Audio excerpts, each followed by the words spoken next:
We're on? Yeah, we're on. Okay. How's it going, folks? Your 16-time world champion, John Cena, and,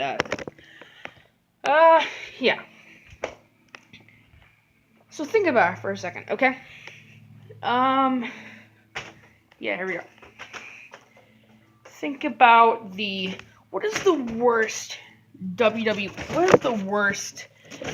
pay-per-view you've ever seen, okay? What is the worst pay-per-view in any company's history? Doesn't matter if it's WWE, WCW, ECW, TNA, etc. What is the worst pay-per-view you've seen, in your opinion? I'm not talking about, I'm not talking about stuff like, I don't know, Backlash this year, or I'm not talking Backlash this year bad, or I'm not talking like Backlash this year bad, or something like that. No, I mean a pay-per-view that's broken, so fundamentally broken that chances are you want to throw a sledgehammer at your TV or just quit wrestling entirely. This is a question I've been asking myself for a while, okay? Okay, maybe I'm raping off. I hate everything. I may be raping off. I hate everything. I don't know. Alright, anyways, you read the title. You know what we're going to be talking about. December to Dismember. Okay. Of course, December to Dismember, if you didn't know, was the lowest rated WWE pay-per-view. Excuse me. It is the lowest bought WWE pay-per-view, or the lowest buy rate, I should say, ever. Wait a second. There are a couple things that are wrong with this certain pay-per-view. So I'm using my iPad again. There are a couple things that are wrong with this pay-per-view. Okay. Yeah. Whether it be, a bunch of stuff. If you haven't heard of the show, then we'll get right into it. So, I could just oversimplify stuff, but for the sake of the video, I'm not going to. Okay.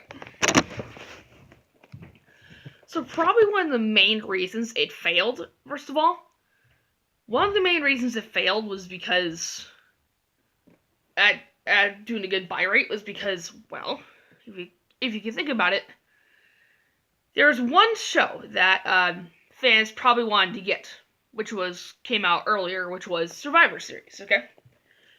You can imagine, you're like, oh, we don't want to pay another $40 to get this pay-per-view, or something like that.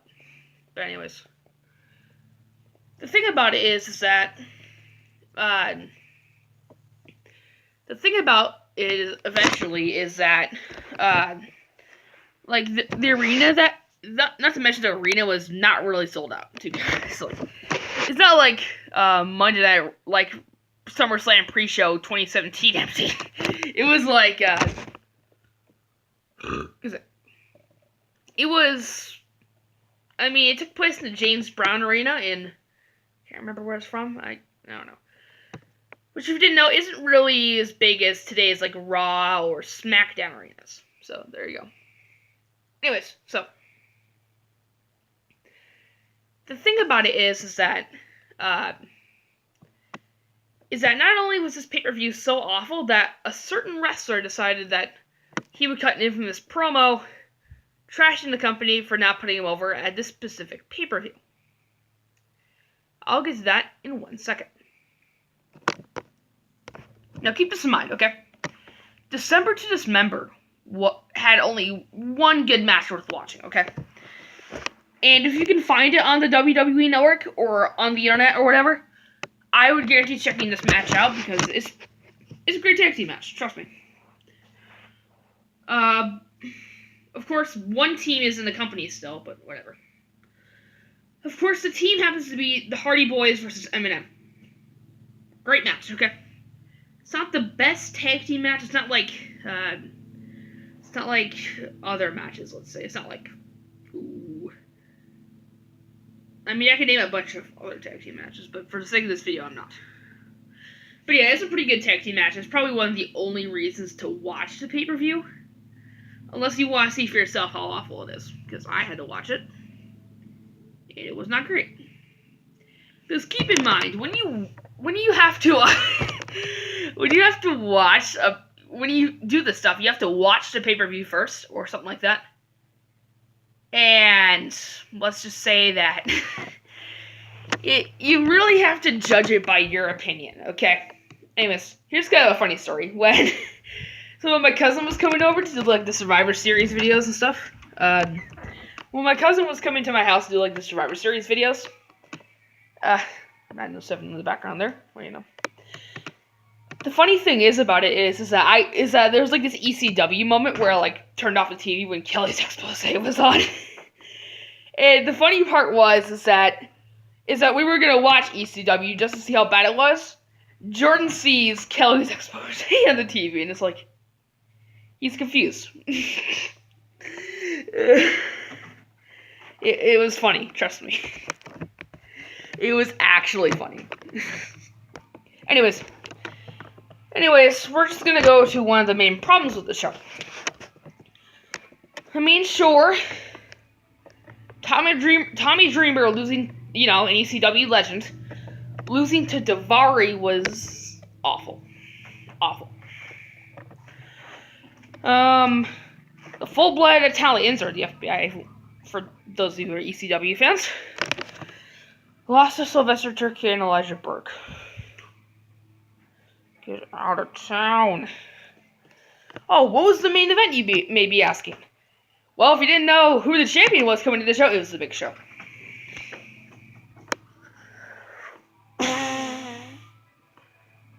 Not only that, but he beat RVD and Sabu during his reign. Way to go, WWE. Way to go. Anyways, he was in the Eastern Elimination Chamber match, which also featured Bobby Lashley. Well, get to him. Hardcore Holly, who apparently was a replacement for Sabu. I'll get to that in a second. CM Punk, again, I'll get to him. I believe the other ones were Test and... Did I mention it? Okay.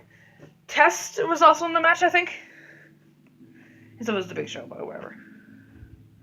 Wait, did I already say the Big Show? Oh, whatever. Alright. Is it? So the thing is that there are a bunch of problems with this match. Sure, it's an awful match, but at least I had Test doing an elbow drop off the chamber pod onto a chair, which happened to be on RVD's face. Had that. That's kind of cool. So there were some big problems with this. Okay. Remember I mentioned Hardcore Holly was in the match? This was kind of surprising considering that Sabu was supposed to be in the match. The fans were chanting BS when they saw him be taken out backstage. And it's not great considering that he can't really get up after he's like got a bad case of the ouchies, okay? He got like a bad case of the ouchies, and they just got rid of him just like that. This was a guy that tore his bicep open. No, seriously, he tore his bicep open and finished a match. Okay, anyways. Yeah, I better make this quick. Hardcore Holly replaced him, and that wasn't great because apparently the reason he was taken out, that reason that he was taken off the show was because, well, WWE thought, hey, this dude's kind of a jerk backstage, so and he's not great in normal matches, so let's not put him in this match. Which my question is, just like Wrestling with Regret mentioned, why not put him in a match that he can thrive in? Like, come on. You can't just put him in a match that he can thrive in? What are you doing? Anyways, so, Bobby Lashley, what's up with him? Now keep in mind, okay? Bobby Lashley now is great, okay? his run in TNA and I guess his current run in the company was great. Or his current run is kind of doing fine at the moment, but whatever. There were some problems with this coming in, okay? So just so you know, complain about seeing all you want during that time. At least the dude wasn't, well, at least the dude was over to an extent, and, was a good champion, and was a good place as a company. He could take criticism. Let me tell you that. If you haven't noticed, I'm a John Cena fan, but whatever. But yeah, when it comes to the giant board, great guy. But the problem was with Bobby Lashley becoming the face of ECW. Just think about this, okay? Now, Bobby Lashley is great right now, but the problem stems to... he was kind of green at that time. He was a rookie, basically. He wasn't really... I mean, he had just debuted in the company like a year earlier or something.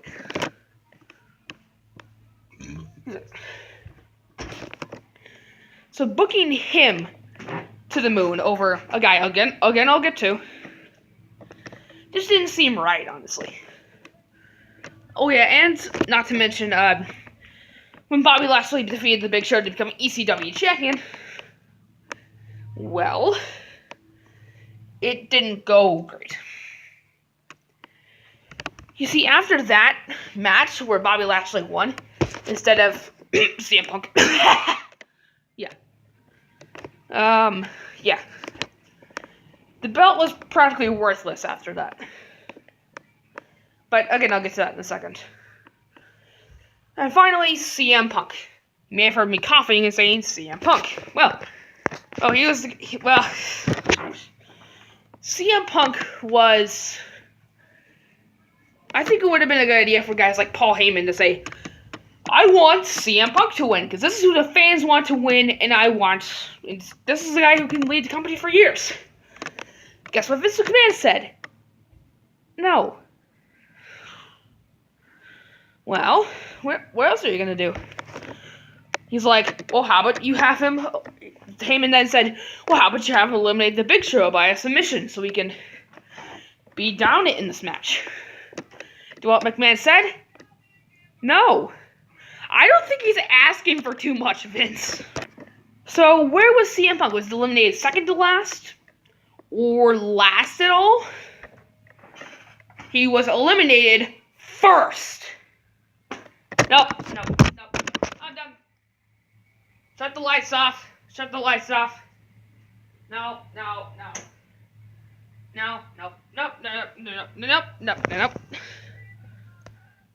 Nope. Well, on the bright side, he brought many back to it after this pay-per-view. It was 5 years too late, but whatever. Anyways, that led to CM Punk's infamous pipe bomb promo, which, to paraphrase, was this. Me equals underused. Management is a... Let's see here. How do I try to do this without reaching into YouTube's community guidelines? Management equals Donald Trump and the lizard combined on fire. I'm gonna go. And there goes my community guideline. And there goes a community guideline struck on my record because I talked about something that without even showing graphic content. Sheesh. Way to go, YouTube. Sheesh. Anyways, hope you enjoyed. Check out some of my other channels in the description. Check out some of the other channels in my subscriptions feed. You can check it out by looking at channels when you look up my channel. I don't upload there as much as I do on this channel, but yeah. It's summer break, and hopefully I can upload a lot more. Hope you enjoyed. See you guys next time. Bye.